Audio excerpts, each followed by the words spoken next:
እንደምን ቆያችሁ። በዛሬው ዕለት የምንመለከተው አቢዩዝ ሄር ትራውማ ወይም ደግሞ የህፃናት የጭንቅላት መጎዳት ይባላል።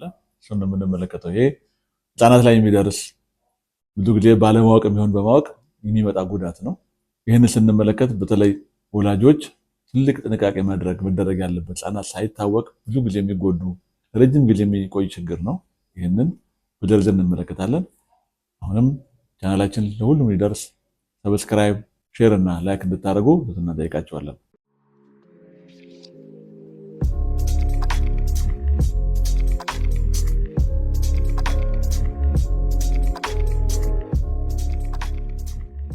አቢዩዝ ሄድ ትራውማ ወይም ደግሞ የህፃናት ጭንቅላት መጎዳት ስንል ያለ አግባብ ህፃናትን በማንቀጥቀጥ እንዲህ በማራገፍ ልጆቹ መወርወርና ቀጣይ ጭንቅላት ምት ሲመጣ ጉዳት ነው።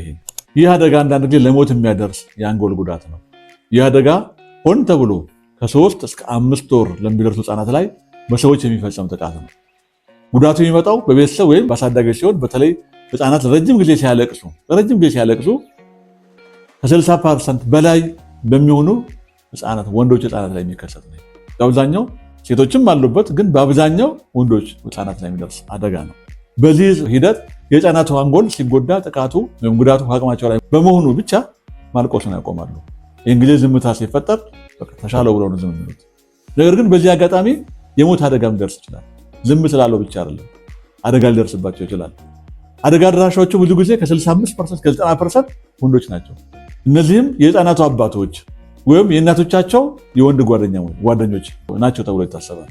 በአብዛኛው ደግሞ ይሄ በድህነት የሚኖሩ የህብረተሰብ አባላት ላይ የሚፈጠር ጉዳት ነው። ይህ ጉዳት በጭራሽ ወደኋላ የማይመለስና እጅግ በጣም አደገኛ ገዳይ ጉዳት ነው። ይሄ አንድ ጊዜ አደጋው ከተፈጠረ በኋላ ህፃናት ላይ በዚህ ችግር ከደረሰባቸው በኋላ ወደኋላ መመለስ አይቻልም። ምናልባት በህይወት የተረፉ በሞት ካላለፉ በህይወት የተረፉ ህፃናት የሚታዩባቸው ዘላቂ አደጋዎች አሉ። እነዚህም አንደኛ ግማሽ ወይም ሙሉ በሙሉ አይነ ስውርነት፣ መስማት አለመቻል፣ ይሄ የማንቀጥቀጥ ወይም ሲጀር የሚባለው የሚጥል ህመምን የሚመስል ነገር ማንቀጥቀጥ ነው። ራሳቸውን ስተው የእድገት መዘግየት፣ የእውቀት ችሎታ ማነስ፣ ንግግርና ትምህርት የመቀበል ያለመቻል፣ የማስታወስና ነገሮችን የማጤን ችሎታ ማጣት፣ ከፍተኛ የሆነ የአእምሮ ዝግመት፣ የአንጎል ተገቢውን ስራ መስራት ያለመቻልና ሽባ የመሆን ይሄ የሚያጋጥመው እንግዲህ በዚህ የአንጎል ጉዳት ነው። በጣም ጥንቃቄ የሚያስፈልግ ችግር ነው። ይሄ ማራገፍን፣ ዝም ለማሰኘት፣ በብስጭት አልጋ ላይ መወርወር፣ ይሄ በጣም አደጋ ነው። ልጆችን ለዚህ አደጋ ያጋልጣል።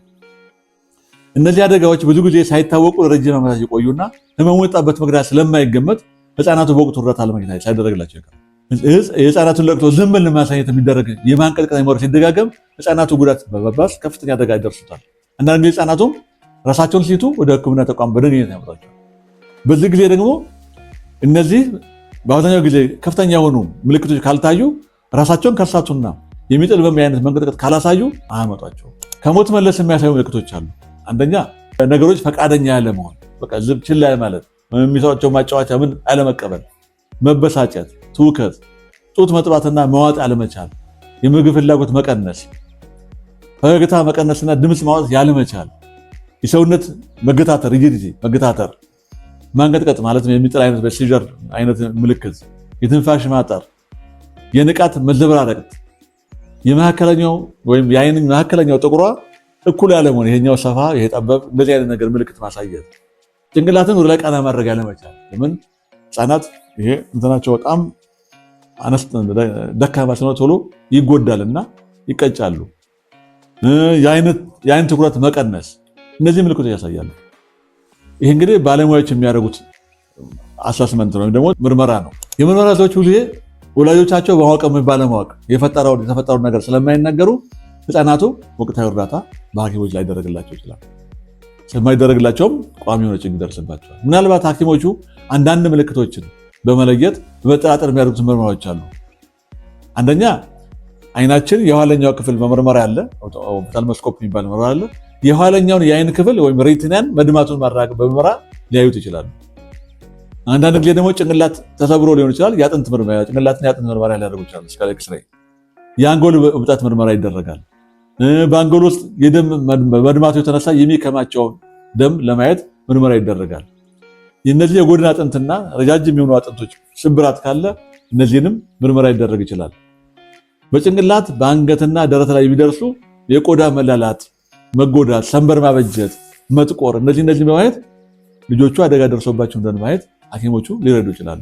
ስለዚህ ይሄን ለመከላከል ምን ማድረግ አለብን? ይህንን የህፃናት ጉዳት አስቀድሞ ለመከላከል 100% ይቻላል። ችግሩን ማስወገድ ይቻላል። ቀድሞ ነው። አንደኛ ማስተማር ያስፈልጋል። ወላጆች ብዙ ጊዜ ህፃናት የሚያለቅሱት በኋላም ልናየዋል እንችላለን። ምክንያት አለ። ማልቀስ ተፈጥሯዊና ምንም ጉዳት የለው። ለረጅም ጊዜ ህፃናት ማልቀሱን ካልተወ ከዚህ በታች የምንገልጻቸው ነገር መካተል ያስፈልጋል። ወላጆች ማየት አለባቸው። አንደኛ የህፃኑ ፍላጎት ተሟልቷል ወይስ አልተሟለም ብሎ መመልከት። ለምሳሌ ተርቦ ከሆነ የሽንት ጨርቅ ወይም ዳይፐር በመቆየቱ የሚያቃጥለው ከሆነ አንዳንድ ጊዜ ብዙ ጊዜ የሚያጋጥማል። አንዳንድ ህፃናት ተገርዘው ብልታቸው የራስ ፀጉር ጠምጥሞ ተወጥሮ ብልታቸው የሚታይ የሚገኝበት ጊዜ አለ።